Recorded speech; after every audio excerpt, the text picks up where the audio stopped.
माजी केंद्रीय मंत्री व सध्याचे लोकसभेचे खासदार नारायण राणे यांची 75वी नुकतीच पार पडली। मुख्यमंत्री देवेंद्र फडणवीस, केंद्रीय मंत्री नितीन गडकरी, राष्ट्रवादी काँग्रेसचे प्रदेशाध्यक्ष सुनील तटकरे, मंत्री राधाकृष्ण विखे यांच्यासह अनेक पदाधिकारी यावेळी उपस्थित होते। शिवसेना, काँग्रेस, स्वतःचा पक्ष आणि आता भाजप असा नारायण राणे यांचा राजकीय प्रवास झाला। नारायण राणे हे राष्ट्रवादी काँग्रेसमध्ये जाणार होते, त्यांचा प्रवेश आणि मंत्रिपदही ठरलेली होती, पण राणे हे अचानक काँग्रेसमध्ये कसे दाखल झाले हे तटकरे यांनी आपल्या भाषणामध्ये जाहीरपणे सांगून टाकले। नारायण राणे यांच्या काँग्रेस प्रवेशाची काय स्टोरी होती हेच या व्हिडिओतून आपण जाणून घेऊयात। नमस्कार, मी अमोल, तुम्ही पाहताय लेट्स अप मराठी।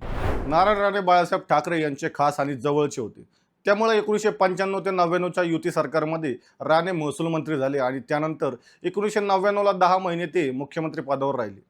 नंतर शिवसेनेतही अनेक बदल होत गेले। पक्षाचे उद्धव ठाकरे यांच्याकडे सूत्र जात होती, त्यामुळे उद्धव ठाकरे आणि नारायण राणे यांच्यामध्ये खटके उडू लागले होते। त्यामुळे 2005 मध्ये नारायण राणे यांनी शिवसेना सोडण्याचा निर्णय घेतला होता। राज्यात काँग्रेस राष्ट्रवादीची सत्ता होती आणि विलासराव देशमुख हे मुख्यमंत्री होते। तेव्हा कोकणातील राष्ट्रवादीचे बडे नेते सुनील तटकरे यांनी नारायण राणे यांची भेट घेतली। राष्ट्रवादी काँग्रेसचे नेतृत्व करावे अशी गळ तटकरे यांनी राणेंना घातली होती। त्यानंतर शरद पवार आणि अजित पवार यांचीही नारायण राणेंनी भेट घेतली होती। राणे यांच्याकडे राष्ट्रवादी काँग्रेसचे प्रदेशाध्यक्षपद आणि ऊर्जा मंत्री देण्याचं ठरलं, कारण राणे एकटे राष्ट्रवादीत येणार नव्हते। काही आमदार बरोबर घेऊन ते राष्ट्रवादीत येणार होते। तेव्हा नारायण राणे कोकणाचे बलाढ्य नेते मानले जात होते। शेवटची ही बैठक दिल्लीत ठरली होती। शरद पवारांना बाळासाहेब विखेंचा धक्का। राणे दिल्लीतील ताज मानसिक हॉटेलमध्ये थांबलेले होते। पहाटे 2:45 वाजता बाळासाहेब विखे पाटील थेट राणे हे थांबलेल्या ताज मानसिंग हॉटेलमध्ये दाखल झाले। राणे यांना बरोबर घेत काँग्रेसचे राजकीय चाणक्य असलेले अहमद पटेलांकडे घेऊन गेले। राणे यांनी राष्ट्रवादीत न जाता काँग्रेसमध्ये जाण्याचा निर्णय घेतला होता।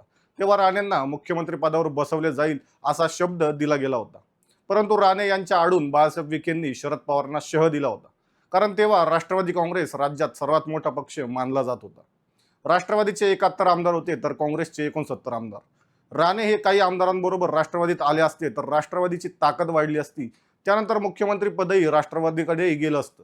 याचा विचार करून विखे यांनी शरद पवारांना शह दिल्याचं बोललं गेलं, पण राणेंना काँग्रेसने उद्योग मंत्री, महसूल मंत्री केलं, पण मुख्यमंत्री पदावर मात्र बसवलं नाही। काँग्रेसमध्ये आल्यानंतर 6 महिन्यांमध्ये मुख्यमंत्री करण्याचे आश्वासन राणे यांना दिल्ली हायकमांडकडून मिळालं होतं।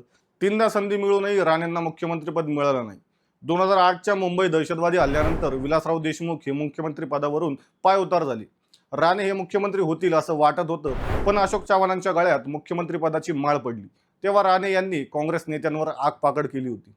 2009ला विधानसभा निवडणूक झाली आणि पुन्हा काँग्रेस राष्ट्रवादी सरकार स्थापन झालं। पुन्हा अशोक चव्हाण हे मुख्यमंत्री झाले। राणे यांची दुसऱ्यांदा मुख्यमंत्री पदाची संधी हुकली।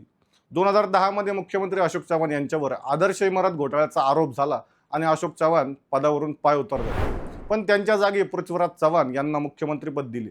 तिसऱ्यांदा राणे यांना मुख्यमंत्री पदाने हुलकावणी दिली होती। त्यानंतर काँग्रेसने फसवली असे अनेकदा जाहीरपणे नारायण राणे यांनी सांगितलं होतं।